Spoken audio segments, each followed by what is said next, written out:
नमस्कार, स्वागत करता हूं आपको PM plan design and knowledge में। आज हम house construction process step by step उसके बारे में आज हम बात करेंगे, जो कि घर का काम का प्रोसेस, सटीक प्रोसेस तरीका क्या है स्टेप बाय स्टेप। देखिए ये जो टॉपिक है, ये टॉपिक के ऊपर बहुत सारा वीडियो आप लोगों को मिल जाएगा, और जहाँ पे भी वीडियो आपने देखा है बहुत अच्छे तरीके से उन लोगों ने समझाया भी है। लेकिन आज जो मैं आपको समझाऊंगा, इसमें कई सारा पॉइंट इसमें एक्स्ट्रा ऐड हुआ है, ताकि आज 2026 में आप अगर घर का काम के लिए सोच रहे हैं तो उसके चलते आप अगर काम करेंगे तो कई सारा पैसा भी आप बचत कर सकते हैं, कॉस्ट कटिंग भी आप कर सकते हैं। ज़्यादा देरी ना करते हुए सीधे चलते हैं, देखते हैं हमारा पहला पॉइंट जो है आपका प्लानिंग, स्ट्रक्चरल डिजाइन और एलिवेशन। जब भी घर का काम आप करने की शुरू करें, आपके हाथ में प्लानिंग होना चाहिए। प्लानिंग है आपका फ्लोर प्लान, नक्शा, घर का नक्शा, जिसमें आपका रूम का डायमेंशन रहता है, वास्तु के अनुसार प्लेसमेंट रहता है। स्ट्रक्चरल डिजाइन क्या है? स्ट्रक्चरल डिजाइन जो है आपका, उसमें लेआउट प्लान रहता है, कॉलम का प्लेसमेंट रहता है, कॉलम का साइज क्या रहेगा, उसमें रॉड क्या लगेगा, बीम का साइज क्या रहेगा, बीम में क्या रॉड लगेगा। स्ट्रक्चरल डिजाइन जो है वो स्ट्रक्चरल डिजाइन होने के बाद स्ट्रक्चरल ड्राइंग आता है, जिसमें पूरा आपका जितना भी कंक्रीट का स्ट्रक्चर है, वो कंक्रीट स्ट्रक्चर में आपका क्या क्या स्टील का डिजाइन है, क्या साइज रहेगा, सब इसमें आपका डिटेल आ जाता है।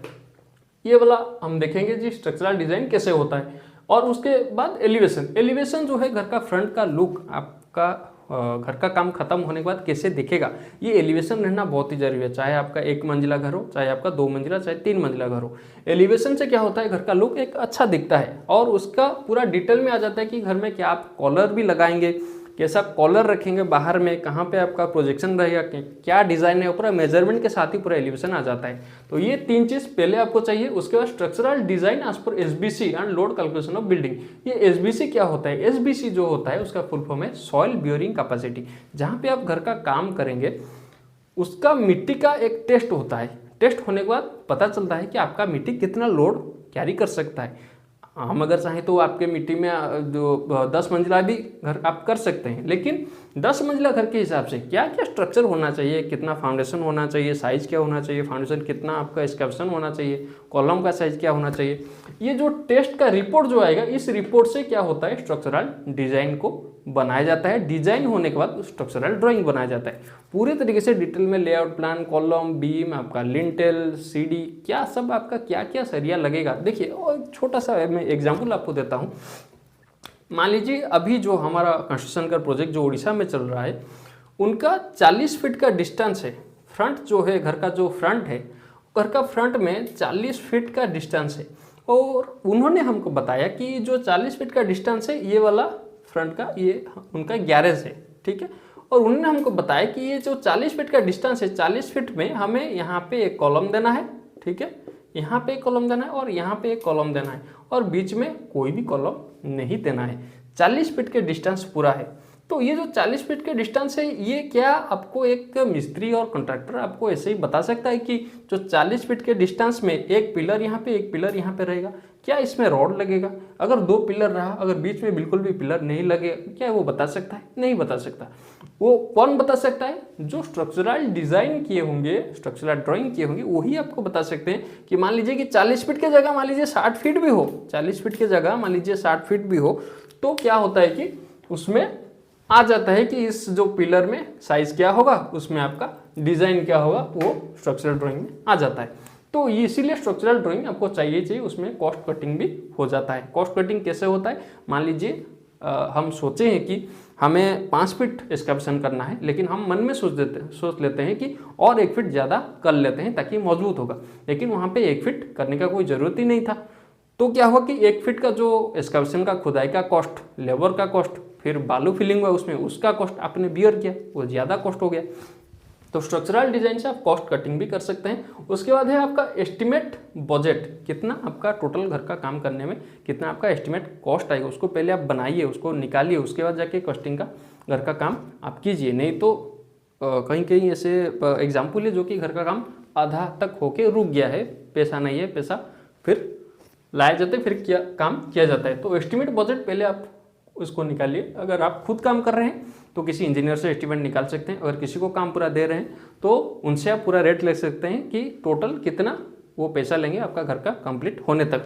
तो उसी हिसाब से आपको अगर लोन चाहिए तो आप बैंक में अप्रूवल प्लान और एस्टिमेट दे के आप लोन ले सकते हैं। आपके एरिया में कैसे जो लोन का जो क्राइटेरिया कैसा है उसी हिसाब से आप जा सकते हैं। लेकिन जब भी लोन देते हैं बैंक अप्रूवल प्लान लेते हैं और एस्टिमेट लेते हैं। अगर आपके पास फंडिंग है तो आप आगे बढ़ सकते हैं। तो इसको बोला जाता है प्री कंस्ट्रक्शन प्लान बोला जाता है। और ये सब 4 चीज़ आपके हाथ में होने के बाद आप काम शुरू कर सकते हैं। काम शुरू करने में पहला पॉइंट है एस्कैवेशन एज पर ड्राइंग। ड्राइंग के हिसाब से सैलो और पाइल, ड्राइंग के हिसाब से जिस तरीके से एस्कैवेशन करने के लिए बोला गया है, जो भी फाउंडेशन बोला गया है। देखिए जो सैलो फाउंडेशन है, सैलो फाउंडेशन ऐसे आपका रहता है, मतलब आपका प्लेन फाउंडेशन, इसको बोला जाता है सैलो फाउंडेशन। पाइल फाउंडेशन क्या होता है, ये है आपका एक पिलर और ये है पाइल कैप, ठीक है। पाइल कैप के ऊपर ये है आपका 3 पाइल, ठीक है।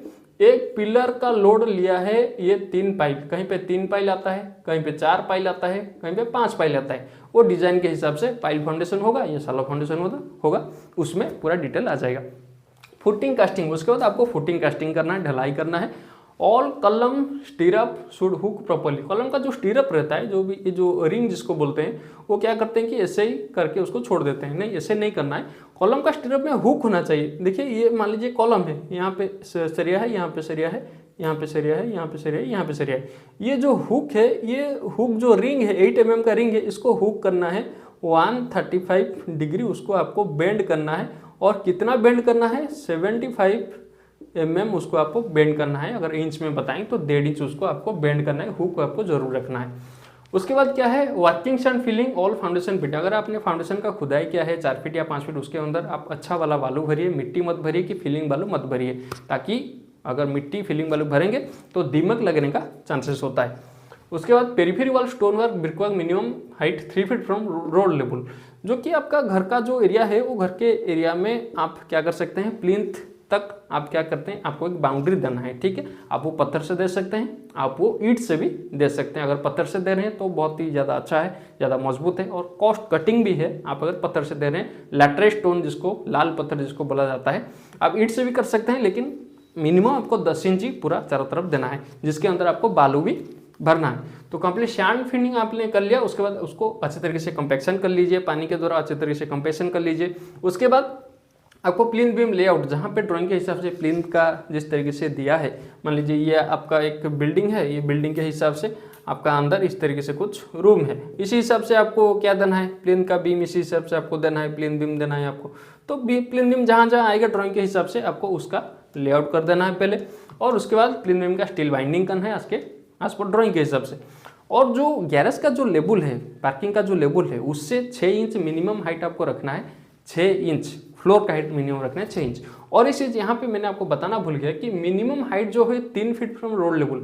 जब भी आप गैरेज घर का काम करते हैं, कंस्ट्रक्शन का काम करते हैं, जो पार्किंग का लेवल है, पार्किंग कहाँ पे आता है, फ्रंट में ही आपका पार्किंग आता है, उसके बाद अंदर आपका सब घर आ जाता है, ठीक है। ये जो पार्किंग का लेवल है, ये मान लीजिए रोड है, ये रोड से पार्किंग का लेवल 3 फीट आपका हाइट होना चाहिए, साइट कंडीशन को देख के। मान लीजिए कि फ्यूचर में कुछ रोड हाइट होना है, तो उसी हिसाब से मिनिमम आपको 3 फीट हाइट रखना है रोड से आपका पार्किंग लेवल, ठीक है। उसके बाद पार्किंग लेवल से घर का जो हाइट है वो मिनिमम 6 इंच रख सकते हैं। आप चाहें तो 1 फीट, 1.5 फीट, 2 फीट तक जा सकते हैं, लेकिन मिनिमम 6 इंच आप रख सकते हैं। उसके बाद प्लिंथ बीम का स्टील बाइंडिंग आपको करना है और डिजाइन के हिसाब से। उसके बाद प्लिंथ बीम का कास्टिंग करना है, और कास्टिंग के टाइम आपको नीडल वाइब्रेटर यूज करना है प्रॉपरली, ताकि हनीकम ना आए, ताकि वॉइस ना रहे।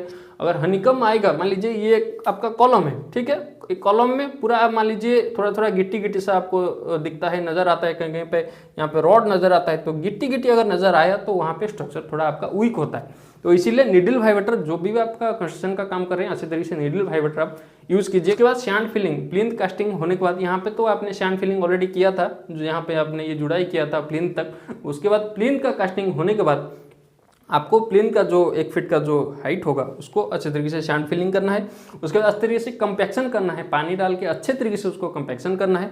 उसके बाद एंटी टर्माइट ट्रीटमेंट आपको करना है। एंटी टर्माइट ट्रीटमेंट जो है ये लोगों के दिमाग में थोड़ा नहीं रहता है, थोड़ा नॉलेज में अभी तक आया नहीं, इसीलिए लोग थोड़ा फंस जाते हैं थोड़ा। एंटी टर्माइट ट्रीटमेंट जो है वो दीमक के लिए होता है, और प्रीमाइज जो है आप देख सकते हैं, आपको ऑनलाइन भी मिल जाएगा। प्रीमाइज के ब्रांड का आप एंटी टर्माइट ट्रीटमेंट कर सकते हैं। देखिए ये जो मैंने बताया प्रीमाइज, किसी ब्रांड का प्रमोशन मैं नहीं कर रहा हूँ, ये हमारे जो कंस्ट्रक्शन का काम चल रहा है कटक और भुवनेश्वर में, उसका ये हमने इस्तेमाल हम कर रहे हैं और बहुत बड़ा फायदा है। अभी तक भी कौन सा दिमक अभी तक लगा नहीं है, 25 साल 30 साल हो गया एक बिल्डिंग को, अभी तक कोई भी दिमक नहीं लगा है। तो एंटी टर्माइट ट्रीटमेंट आप प्रीमाइज से कर सकते हैं। उसका प्रोसेस होता है आपका, छेद करके 1-1 फीट तक डिस्टेंस में छेद करके उसके अंदर ये पानी डाल के उसके अंदर भरना है आपको। उसमें मिल जाएगा आपको कितना पानी देना है, क्या देना है, इसके कंपनी का जो ये होता है उसमें आपको लिखा हुआ मिल जाएगा। उसके बाद बेस पीसीसी वर्क आपको करना है पूरा अच्छे तरीके से। एंटी-टर्मा ट्रीटमेंट करने के बाद बेस पीसीसी करना है। जो बेस का ये नीचे का फ्लोर का जो पीसीसी है वो पहले आपको करना है। लोग क्या करते हैं कि छत डालने के बाद करते हैं, ऐसे नहीं करना है, पहले आपको करना है। पहले करने से क्या होता है कि काम नीट एंड क्लीन होता है, दिखने में भी अच्छा दिखता है, नीट एंड क्लीन दिखता है। वहाँ पे आप कौन सा भी मटेरियल रख सकते हैं, मसाला हो गया, कंक्रीट हो गया, वहाँ पे आप मिक्सिंग भी कर सकते हैं, मिला भी सकते हैं वहाँ पे। और जो आपका छत का जो स्ट्रक्चर है, छत का जो आपका सपोर्ट है, बल्ली वगैरह है, वो सब क्या होता है कि हार्ड सरफेस के ऊपर रह जाते हैं आपका, ठीक है। यहाँ पे क्या करते हैं, बालू देके ईंट के ऊपर रख देते हैं। अगर पीसीसी नहीं करते हैं, नीचे का बेस का पीसीसी नहीं करते हैं, तो बालू के ऊपर ईंट देके रख देते हैं। वो क्या होता है, सेटलमेंट होने का थोड़ा चांसेस रहता है। इसीलिए पहले आप बेस का पीसीसी कीजिए 1-3-6 के रेशियो से हिसाब से 1:3:6, ठीक है। 1 है आपका सीमेंट, 3 है आपका बालू, 6 है आपका गिट्टी। जो गिट्टी है वो आपका 40 mm का आपका एग्रीगेट होना चाहिए, 40 mm का, ठीक है। तो उससे आप पीसीसी कर लीजिए अच्छे तरीके से। पीसीसी में भी आपका प्लेट वाइब्रेटर यूज होना बहुत ही ज़्यादा जरूरी है, ताकि वो भी अच्छे तरीके से कंपैक्शन हो सके। पीसीसी करने के बाद जो पेरीफेरी वाल आपने किया है, जो चारों तरफ आपने जो यहाँ पे देखिए जो पेरीफेरी वाल मैंने आपको बताया स्टोन से या ब्रिक से आपने किया होगा चारों तरफ अप टू प्लिंथ तक, उसको आप अच्छे तरीके से पेरीफेरी वाल को प्लास्टर कर लीजिए, पनिंग कर लीजिए। पनिंग क्या होता है, आपका स्लरी होता है, स्लरी से घोला जिसको बोलते हैं, घोला से आप उसको अच्छे से पनिंग कर लीजिए, ताकि वो सीपेज होने का चांसेस बहुत सारा कम हो जाता है। क्योंकि उसको बाद में चारों तरफ फिलिंग होता है, पूरा प्लेन के लेवल तो फिलिंग हो जाता है, तो सीपेज नहीं होगा। इसीलिए उसको अच्छे तरीके से पनिंग कर लीजिए। उसके बाद क्या कीजिए, पनिंग होने के बाद उसको अच्छे तरीके से ब्लैक जापान कोटिंग आप कर लीजिए। ब्लैक जापान कोटिंग कर लेंगे तो बिल्कुल भी सीपेज नहीं हुआ और दीमक लगने का चांसेस भी नहीं है। तो ये सारा पॉइंट मैंने जो आपको बताया, उससे सबसे इंपॉर्टेंट पॉइंट है ये जो स्ट्रक्चरल डिजाइन मैंने आपको बताया, सबसे इंपॉर्टेंट पॉइंट है, ताकि इसमें आपको पता चल जाएगा कि मतलब कितना आपका कॉलम का साइज, पिलर का साइज, बीम का साइज जो सब है वो कितना रहना जरूरी है। और उससे कॉस्ट कटिंग आपका बहुत सारा होगा। आप अगर देखेंगे तो लगभग आपका कम से कम 1-1.5 लाख रुपया तक आप कॉस्ट कटिंग इसमें कर सकते हैं, अगर आप स्ट्रक्चरल ड्राइंग बना के आप अगर घर कर रहे हैं। तो ये सारा पॉइंट में मैंने आपको बताया, इस तरीके से आप अगर चलेंगे तो अच्छे तरीके से एक मजबूत घर आप बना सकते हैं। इसमें अगर कहीं पे भी आपको डाउट है, आप हमें कमेंट में पूछ सकते हैं। आज के वीडियो में इतना ही, मिलते हैं अगले वीडियो में। नमस्कार।